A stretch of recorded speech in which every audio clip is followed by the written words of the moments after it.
Hey, everybody, and welcome to Web3 Wednesday. I'm Shelly Palmer. I am here in New York City, and it is a dreary, cold November, real live winter, yicky day outside. But it's more awesome than it would be normally because I'm here with you. Welcome, welcome, everybody. Please tell me who you are, where you are. Tell each other what you do. Chat is where it's at. It's all happening in the chat right here. Yeah, the weather outside is frightful as it was, or as it were. David, welcome, and Justin, welcome. We're happy to see everybody here. My chief of staff, Joey Lewandowski, is standing by to help me translate some questions that you're going to ask into on-screen questions. So please, if you've got questions, it's an ask. If you have questions, it's an ask me anything kind of day. Hey, Frank Quinn, welcome. David from Queens, welcome. I am very happy to have everybody here today. What an incredibly strange couple of weeks. I hope everybody had a great Thanksgiving. It was a great Thanksgiving.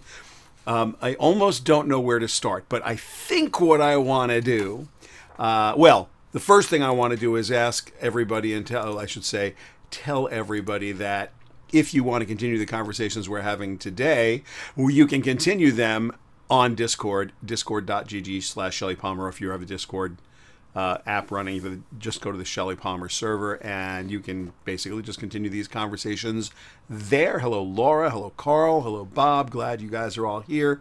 It's a big, big and exciting day. Look, just before the holidays, I read a news item that is just silly and great silly, but silly. So I want to just talk about it for a second. So we need a new number. And this is going to be great for everybody for cocktail conversation. It's going to be spectacular if you are thinking about impressing your friends. As it turns out, we are about to exceed 10 to the 24 bytes of data creation per year. That is supposed to happen by the year 2030. Now, that's an interesting number, 10 to the 24 bytes. That's an insane number of bytes. And the magazine Nature, or the website Nature, I'm just reading this here for everybody. They said this is the equivalent of, I'm reading here just because it's silly, stacking up DVDs between Earth and Mars. What? Okay, just for anybody, Mars is anywhere between 34 million miles and 250 miles from the Earth. And those of us who have spent our lives doing video and lived through the DVD era will tell you that a DVD is anywhere from 4.7 gigabytes if it's a single-sided, single-layer one, to 8.5 gigabytes. So I have no idea how much data like Here to Mars is stacked in DVDs. I literally have no idea, none whatsoever. But I do know that 10 to the 24 is a yottabyte. It's of course the pun would be a yada data, I guess. Here you go. A yottabyte is about a septillion bytes. And if you like to see that written out, it's that number there, one with I don't know how many zeros after it, 3, 6, 9, lots of zeros. It's a gigantic amount of data. So I'll read some more because this is kind of silly. What do I want to say to you guys? Oh, yeah. So they actually came up with two new prefixes, Rona and Quetta or Quetta. I don't quite know how to say it. Quetta. So Rona is going to be 10 to the 27. And Quecto or Quecto is going to be 10 to the 27th. Quetta. So actually, the way they do it is Rona and I'll call it Quetta would be the positive 10 to the 27th, 10 to the 30th, and then Ronto and Quecto will be 10 to the 27th and 10 to the 30th, minus 30th, 10 to the minus 27th, respectively. So the Earth weighs about 1 ronogram, and an electron mass is about 1 quectogram. Rona and Quetta. But right now we're looking at yotta. What's interesting is that exabytes, which are the way we kind of measure stuff now, and there are a lot of exabytes. And exabytes 10 to the 18. We didn't even have exabytes like in the world till 1970. I'm going to look it up because I forgot, 75. But I do know the other number by heart. By 1986, they say that humanity had only created two and a half to 5 exabytes of data. Every word ever spoken, everything ever written down, every ounce of data ever created by humans up to 1986. Radio, TV, all of it. 2.6 to 5 exabytes. And in 2020, the world produced just over 64 zettabytes of digital data. That's 10 to the 21st bytes of data. And the name zettabyte was created in 1991 along with the name yottabyte, which is where we are right now. So an exabyte, 1 million exabytes goes into a yottabyte. That's where it sits. Like it's 10 to the 18th. So 1 million exabytes go into a yottabyte. And we're talking about 74 zettabytes, 10 to the 21st. We are creating a crazy amount of data. The most important thing, well, other than being able to tell people you now know what a ronabyte is and a quectabyte is, which is 10 to the 27th bytes or 10 to the 30th bytes, and that will be in the yottabyte range by 2030. Good cocktail conversation. You know what's crazy about this, and the most important thing about it, is that the velocity of data is increasing and will always increase. There is no version of the world tomorrow where there's less data than there was today. And the real magic here is turning that data into action, because information is not knowledge. You can have all the data you want, but unless you understand how to convert that data into something that's useful and actionable, it's just a bunch of ones and zeros. It could be a yottabyte's worth, but it's just a bunch of ones and zeros. Yes, Alan Masso, yada, yada, yada. But I think it's spelled Y-O-T-T-A, but yada, yada, yada is close enough for me. That's a very Seinfeld answer. Of course, folks, you know you're all here today, and I'm very happy you're all here.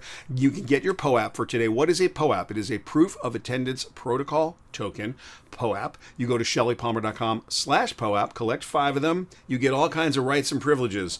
We have salon events going on at major trade shows. The next one coming up is CES. So if you've got 5 Shelly Palmer POAPs, you'll be invited to the stuff we're doing at CES. You can come to the stuff we're doing at the Possible Conference in Miami at the Fontainebleau in April. I think it's April 17th through the 19th. It's a marketing conference going on down there. The world's best and brightest marketers will all gather at the Fontainebleau, Miami in mid-April to celebrate marketing and learn all about what's happening in the world.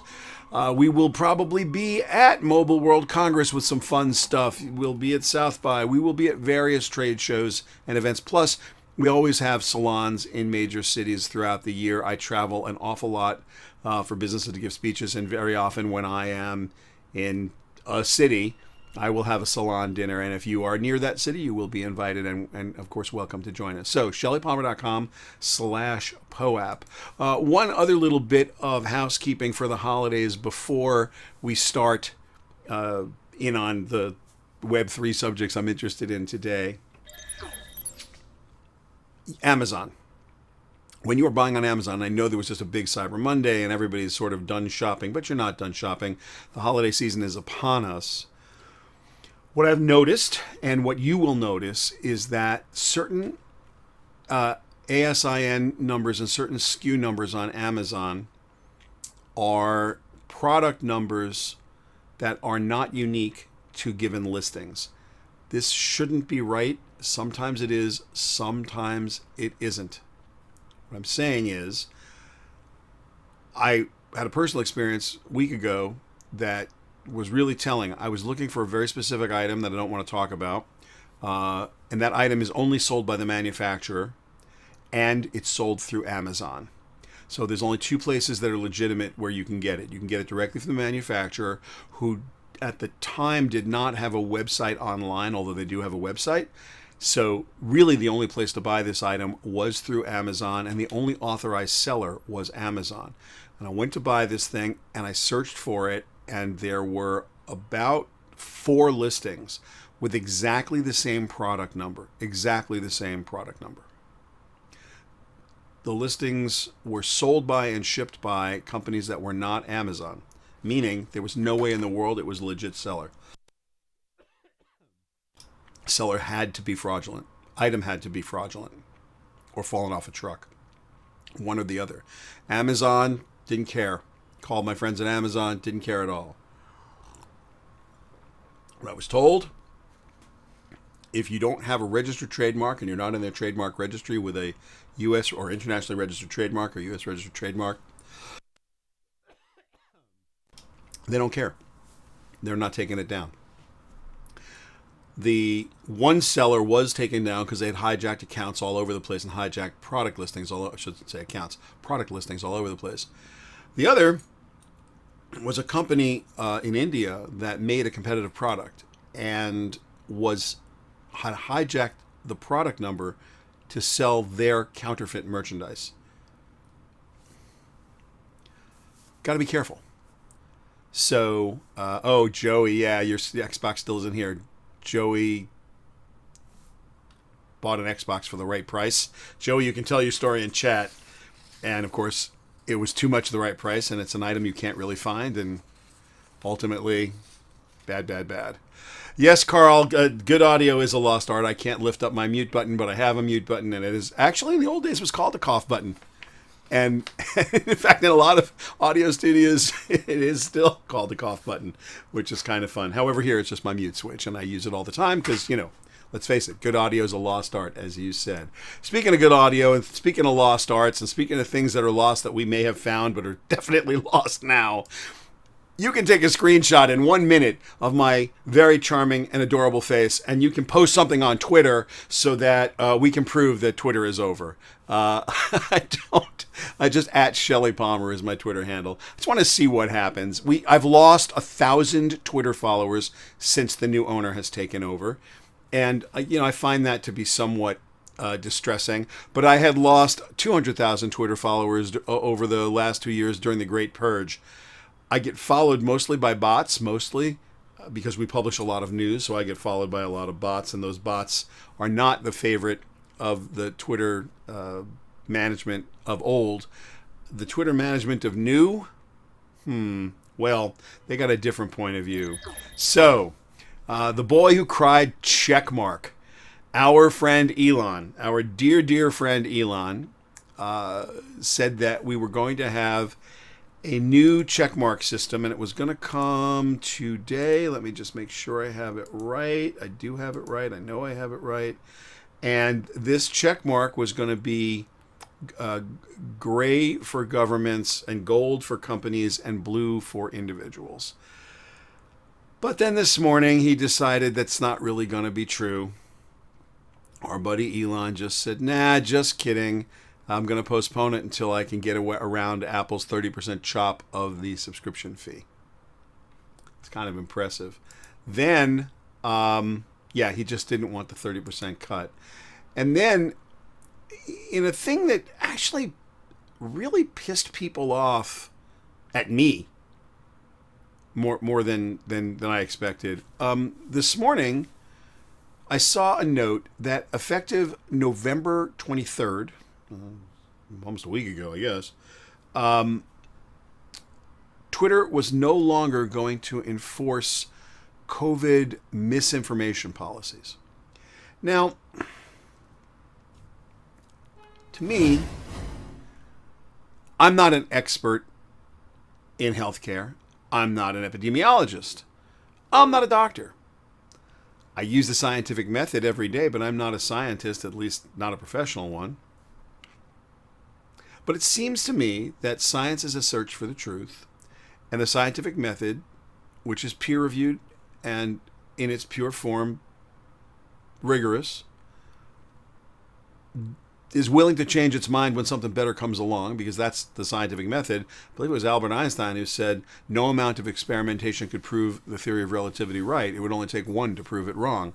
So I think that most people who are believers in the scientific method, and it's a belief system, I'm not going to say it isn't, but most people who believe in the scientific method are willing to change their mind when something more interesting and better and smarter comes along, and especially if there's hard evidence and a good experimentation and observation to prove their theory or their thesis incorrect or hypotheses incorrect.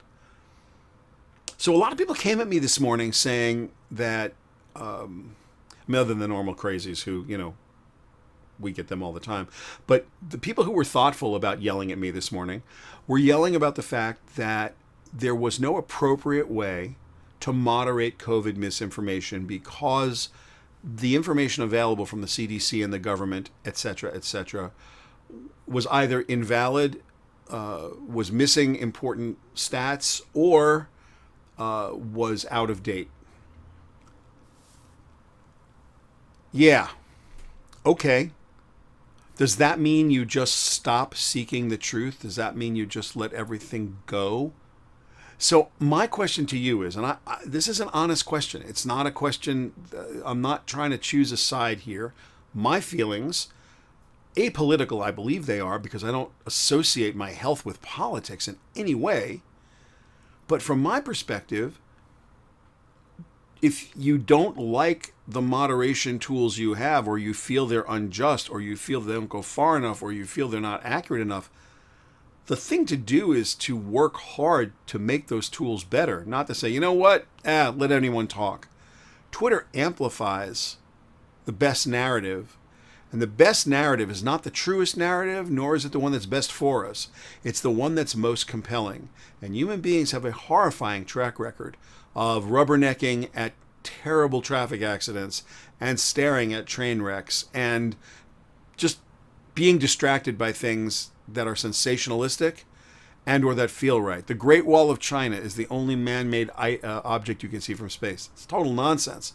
People say it all the time. The Eskimos have 27 words for snow. No, they don't. They have one word for snow. It's snow. But these things, they're narratives that are so great, we feel like this is what it's about.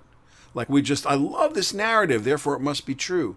Why? It doesn't necessarily need to be true. So I feel like I'm getting yelled at today over something that was, all I was saying to anybody was, you don't throw the baby out with the bathwater. I don't know of a time in human history where sustained anarchy was the way humans like to govern anything. And when someone talks about free speech or freedom of speech and mentions anything but the United States government, you know they don't know anything about free speech. You say anything you want in the United States. The government won't put you in jail to a point. I don't think you can threaten elected officials or threaten someone with violence. There are some things that actually are off limits. But for the most part, unless you're threatening bodily harm or doing something that is enumerated as illegal, you say whatever you want. What's not illegal? We don't have the thought police. No one's telling you whether you'd be a Republican or a Democrat or a Martian. No one cares. The government cannot put you in jail for that. You will never go to jail for that in the United States. That's the First Amendment. Next. So you can do anything you want. Companies can do whatever they want. Freedom of speech has nothing to do with the First Amendment, and it has nothing to do with freedom of consequence. Now, Elon came out and said freedom of speech, not freedom of reach. Those are his words, not mine.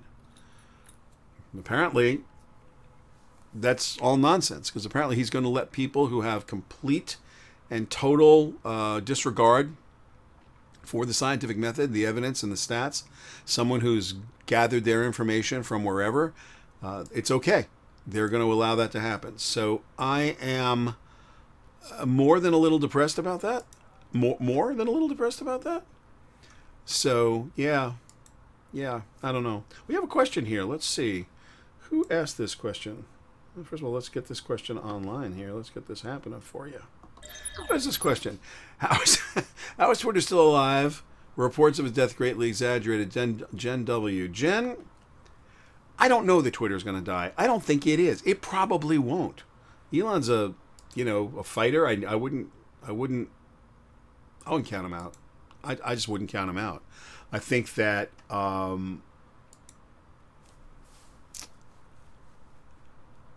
Twitter's going to be changed. I think social media, as we understand it, is going to be changed, really changed.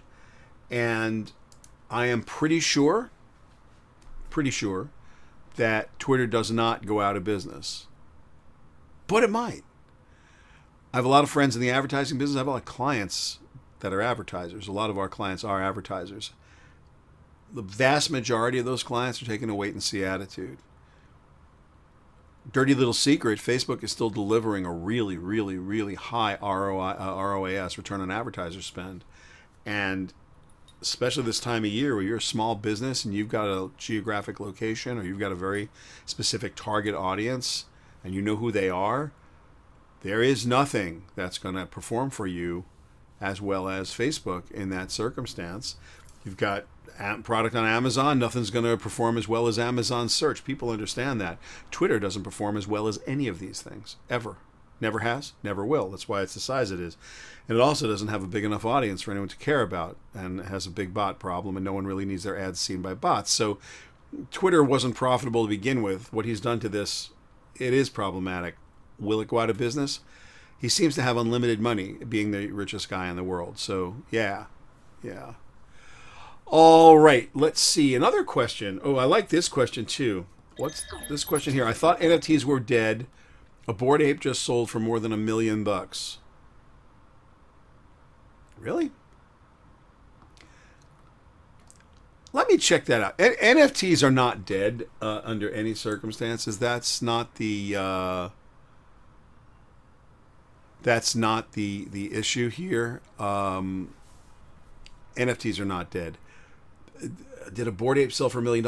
I can't confirm that this second. I will go look either right afterwards, or maybe Joey, if you do me a favor, you can just go check and see what's happening, because that sounds extreme. The last time I looked at a Bored Ape, which to be fair was before Thanksgiving, they were all bubbling somewhere around 250 to 325,000 US.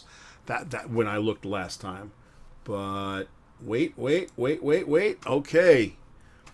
Golden Fur Ethereum NFT sold for 800 ETH, $927,000, even as a wider Bored Ape Yacht Club as those prices trend down. Wow. I'm just reading this for the first time, so you'll forgive me. $1 million. Okay. Well, as I said, NFTs aren't dead. They're not anywhere near dead. What's happening is the market has changed pretty dramatically, and I want to talk about that for a second, if you'll let me, Jack C. NFTs are smart contracts. So I think it's important to understand that smart contracts have a real value. NFTs are one kind of smart contract, and there's been some controversy about whether royalties in smart contract NFT smart contracts would be respected by certain exchanges. Part of the power and promise of an NFT to a fine artist or any artist or the creator of the NFT is that they will share in the value they create along with the user. And specifically, the way they're going to do that is have an ongoing royalty attached to their creative, so that if it sells in a secondary market or it sells anytime in the future, they will get some percentage of that sale. You could think of it as Picasso having a way to get his estate having a way to get a percentage every time a piece of Picasso art is sold at auction.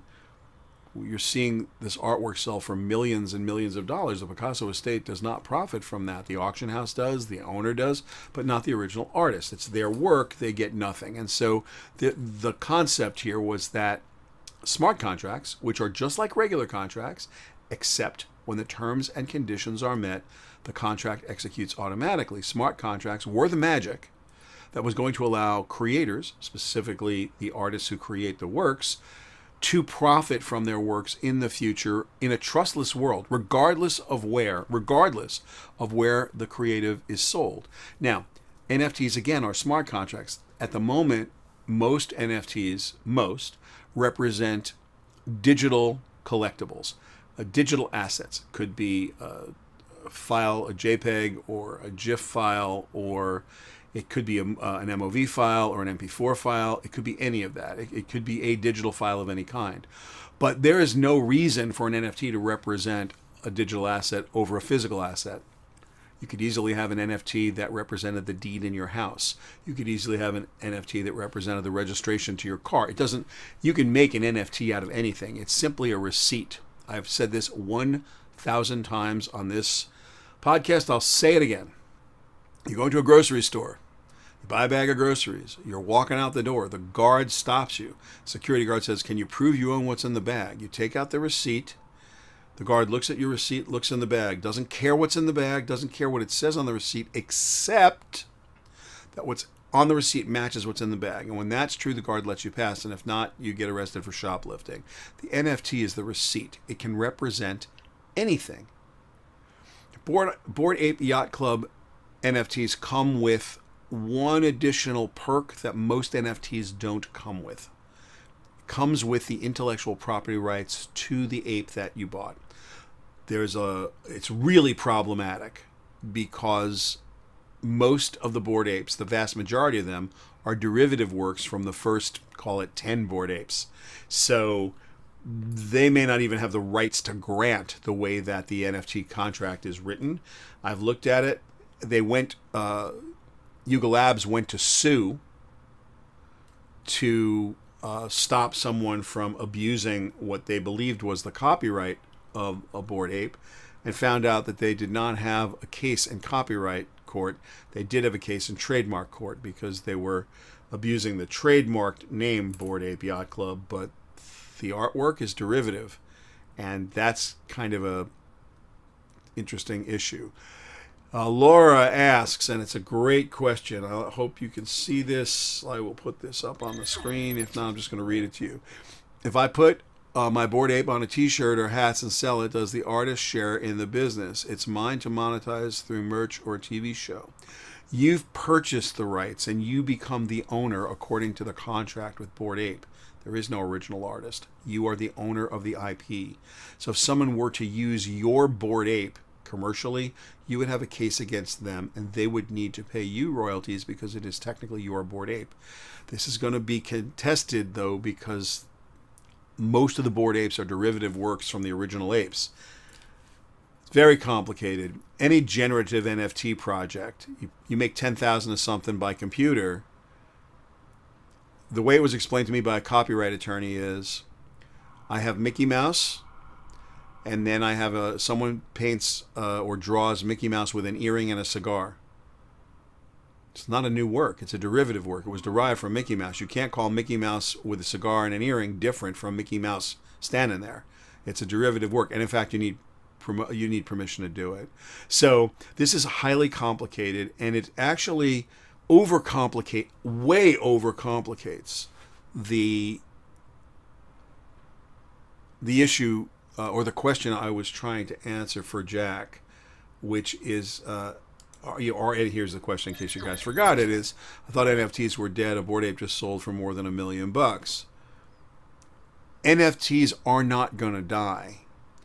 NFT projects are going to come and go all day long. Deadmau5 has a really nice one they just started to do they're doing like a Pokemon Go meets Rock Band thing down at Art Basel. It's really sweet.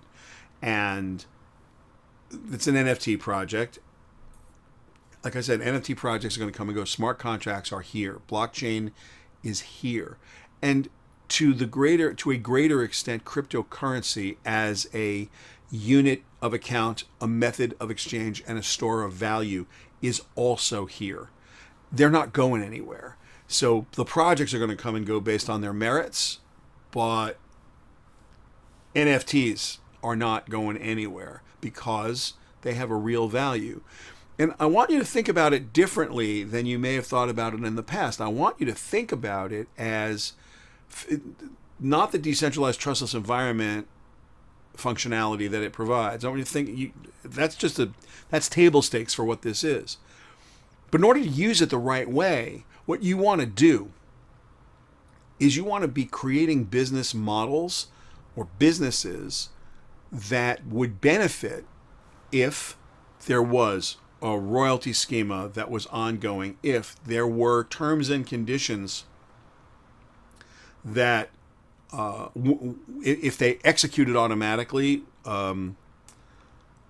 would somehow benefit someone inside this business model you've created. So I've got a smart contract, someone pays their money, boom, something happens. Someone else adds some value, boom, they get paid. How are they getting paid? They're getting paid in cryptocurrency. What does that cryptocurrency mean? This is for each and every one of us to sit down and decide. How would we democratize finance? How would we democratize value exchange? Is it going to be the way this is now? A lot of get-rich-quick people trying to get rich quick. All the crypto millionaires are crypto thousandaires this week. So they're all having a rough day. It's the dot-com bubble burst of 2000 you can call that the crypto bubble burst of 2022. We're in a crypto winter and everybody's off it right now. Everybody's like, oh, this is terrible. It's not real and blah, blah, blah, blah, blah, blah, blah. Yeah, all that's true. All that's true. All that's true. Except it ain't going away. Just like the internet didn't go away. Doug Rice says, is my Shelly Palmer POAP an NFT? Yes, it is. It is a no cost to you NFT. You can mint it if you want to pay the little tiny fees to get it minted and put on the blockchain. Right now, it sits at the issuer, POAP, which is a company that has built this tool to make these proof of attendance protocol tokens. But if you want to see your POAPs, you can go to app.poap.xyz and log in. You can either use your email account or you can use your digital wallet. Either way, you're going to be in great shape. You get a chance to see your POAPs in your collection. You can put them in your wallet. There's no need to because they're totally valid where they're sitting, and they're totally and they count. And we know who has them, so because we know who has them, so it's all good, and you don't have to worry about it. You don't have to mint your POAP if you don't want to, but it is an NFT. And so can you sell it? Doug Reich asked the next question. Well, I don't sell them, and so you could easily mint your POAP on Polygon, or actually, I'm not sure they mint on Polygon a POAP. I have to go check. They may use a different blockchain. I really haven't looked, because it hasn't been important to me. No, it's on Ethereum. So yeah, this is going to be on a side chain of Ethereum, on a proof of stake part of Ethereum. So yes, you could mint it. You could put it on OpenSea with no problem whatsoever. You could easily do that.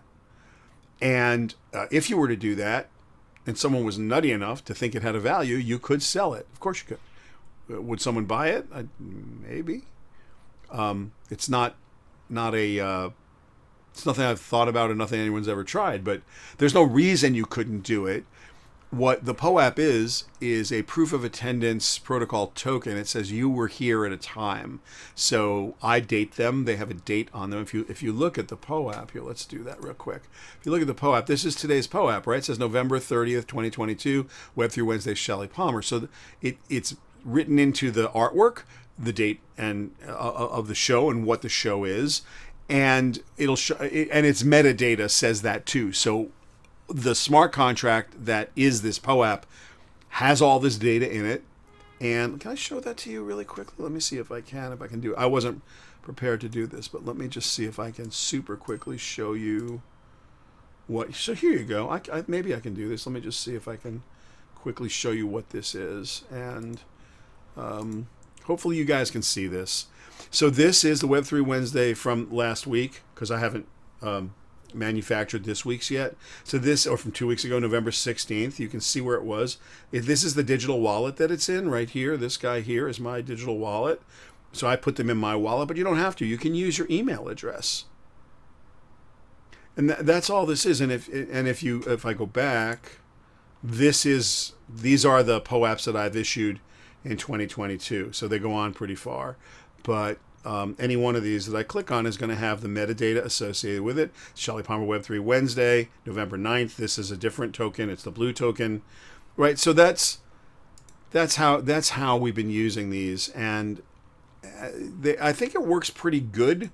I just don't know if you'd ever want to sell it, But yeah, do I have any value? I don't know. That's a great question. Speaking of great questions, why'd you guys ask some more questions? I'm totally happy to answer them. This is, as you know, Web3 Wednesday, and it's an Ask Me Anything kind of day. I have more stuff I wanted to cover today. I wanted to talk about Sam Bankman-Fried, and I wanted to talk about... Oh my goodness, I want to talk about why you think your devices are listening to you. Oh, you know what else I want to talk about real quick before we get ahead of our skis here? TechStream. which is my podcast with me and Seth Everett. We do Tech Stream every Tuesday. It drops, and we talk about pop culture, and we also talk about tech. Mostly, we've been talking about movies and Marvel Comics and well, a lot of tech, actually. This week coming up, we went deep. Seth was trying to back up his computer and was doing it in kind of an interesting way, and we started talking about what the workflow and process is to do like a modern, a more modern, more robust way to keep all of your data safe in a world that's anything but data safe. So that it'll be a good episode of Tech Stream. Now let's see. Speaking of NFTs being dead, Jack, and again, please ask your questions. Yeah, so I had a tale of two NFTs this week. We talked about Dead Mouse, which is a really interesting Pokemon Go meets Rock Band kind of thing they're doing down at Art Basel. It's exciting. It's a way to create value. I think they've done a great job. Dead Mouse has done a great job. They've got a really nice augmented reality scavenger hunt going. Is it the greatest thing ever? No, but it does what it's supposed to do. It engages Dead Mouse fans. It engages people who want to be part of the music and get a deeper and more a richer experience. And then the second NFT story this week that was so kind of sad is that, and I think it was sensationalized, Candy Digital, which is the NFT arm, if you will, of Fanatics, Michael Rubin's company that does all of the jerseys and licensed logo merchandise for so many of major sports teams and sports leagues. They've had this NFT arm, and they were doing all these NFTs. And they laid off a third of their staff, and everybody's taken this to mean, oh, it's over, it's done. I don't think Candy Digital is going out of business. It might, but I don't think it is. I think Michael Rubin's a pretty smart guy. I think the people there are pretty smart. Mike Novogratz and Gary Vaynerchuk are the other two co-founders of Candy Digital. Also formidable human beings with deep pockets, big brains, and everybody involved there on the founding side, Gary and Mike Novogratz and the whole Galaxy Digital Group and everybody at Gary V's organization, they know their NFTs inside out. So are we counting these guys out? No, it's just a tough time right now. The general economy is tough. And the BlockFi filed for bankruptcy this week. Sam Bankman-Fried, who's now being called Sam Bankrun-Fraud, has really screwed the pooch, and we're all feeling it. Everybody's feeling it. Polygon's up. Matic is at about 88 cents right now. You're looking at Bitcoin at somewhere $16,700, $800. It's somewhere in that zone, and that's low. I mean, it is low. ETH is coming in there somewhere around 1250, 1260. Might be as high as 1270 right this minute, but it's in that zone, and that's not good for anybody. Will it change? Not financial advice, just for education. I know what the market's going to do tomorrow. I always know what the market's going to do tomorrow. It's going to go up or it's going to go down. All right, let's see. Other questions? I'm not going to touch the Kanye stuff, and I'm not going to touch Donald Trump, but thank you for asking. That's just not a healthy conversation for me to have. I have very strong personal feelings about all of it, as you can imagine, but I don't think it's appropriate for here. In the last 7 minutes we have, I want to just bring up a story that is a kind of a favorite story to me. This article actually goes back to 2019, and I posted it twice, and again on Sunday. But I had this conversation at least 100 times since then. And what made me republish it this past Sunday is the fact that I actually, over Thanksgiving, had the same conversation over the holiday with friends. You know the story. You know it. The story goes like this. Well, my wife and I were talking about designer shoes, and then she went online, and 5 minutes later there was an ad for designer shoes, and specific designer shoes, like even more specific, like Jimmy Choo's or whatever. And everybody thinks it's their devices listening to them, whether it's the Amazon Echo devices or Apple Siri or Hey Google. Like, everybody thinks that microphones are on and they're being listened to. No, it's just not happening. Yes, some of the quality control people have been listening. Human beings have been listening. Here's what's not happening. Let me just lay this out for you. Here's what's not happening. There is no computer, there is no AI in our science that can listen to a paragraph of anything, determine its context and content, then figure out programmatically how to explain that in computer terms to a header bidding organization, who will then somehow magically surface an ad on a website that you randomly go to, whether whether it's dropped a cookie on your browser or not. In anything like real time, if this were true, not only would I know about it, I'd be the world's foremost expert in it, because that technology would be making me trillions of dollars. Now, if you look at our logo wall, we work with 50 of the biggest advertisers in the world. They are all Fortune 500 companies on our logo wall, with the exception of the sports leagues. We deal with the CMOs at every one of those organizations and have been doing so since 1982. We're in the tech advertising business. This tool set is imaginary and completely fictitious. It doesn't exist. Aside from the 20 or 30 laws it would violate just by existing, there's no technology that would allow it to exist. But your devices are listening to you, just not the way you think. Everything you touch, every time you pick up your phone, every time you browse the web, every time you walk anywhere, anytime you do anything on this planet, you are leaving an electronic trail.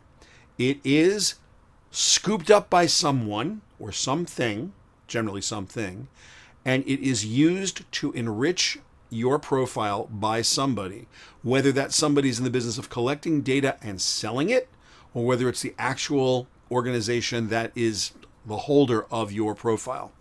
You have many profiles, not one. There is not one single view of you anywhere, but Amazon has one, Facebook has one, Apple has one, Samsung has. Every company you've ever interacted with has their best guess at a single view of you, and they enrich it constantly. Data is more powerful in the presence of other data, and that data is analyzed relentlessly using a general mathematical tool set called predictive analytics. And what predictive analytics is going to tell the marketer, at some confidence interval, they are 82% sure that you got a 61% chance of clicking on this thing. That's it. You leave such a giant electronic trail that on balance, it is incredibly easy to surface ads that will be interesting to you. It just is. So what's more likely, that every company in the world is breaking every privacy law in every country ever? They're using a secret technology that no one in the ad tech business knows anything about, or that predictive analytics have become so good and the data is so rich that has been collected by the fact that you electronically vomit everywhere that you walk, everywhere that you breathe, everything that you do. And when you analyze it, you could throw an ad in front of somebody. Yeah, but I was talking about shoes, and so was everybody else you know. Because you are of a certain age, at a certain income level, in a certain geography, with certain friends who are doing the same exact thing you're doing, and you're clustered and classified into that group. And when somebody regresses a line through it, they go, you know what? We bet this is going to happen. And you know what? It usually does. One last thing. Again, you can get your POAP at shellypalmer.com/POAP. Giving Tuesday was yesterday. I'm sure everybody gave as best they could. The war in the Ukraine is raging.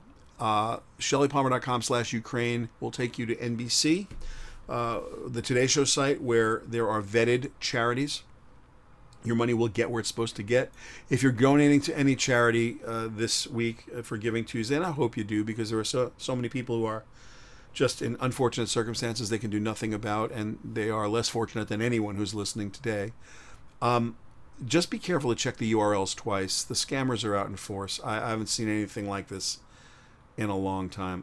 I just haven't. It's brutal and unfortunate. And with that, I will thank you so much for being with me today. We will be back next week. That is my plan, at 12:15, and hopefully you will join me for another edition of Web3 Wednesday. If you have any problems, questions, criticisms, anything you want to tell me, Shelly@ShellyPalmer.com. Send me an email. I'll answer the email. I like answering emails, especially like answering your emails. Again, thanks everyone for being here today. I really appreciate it.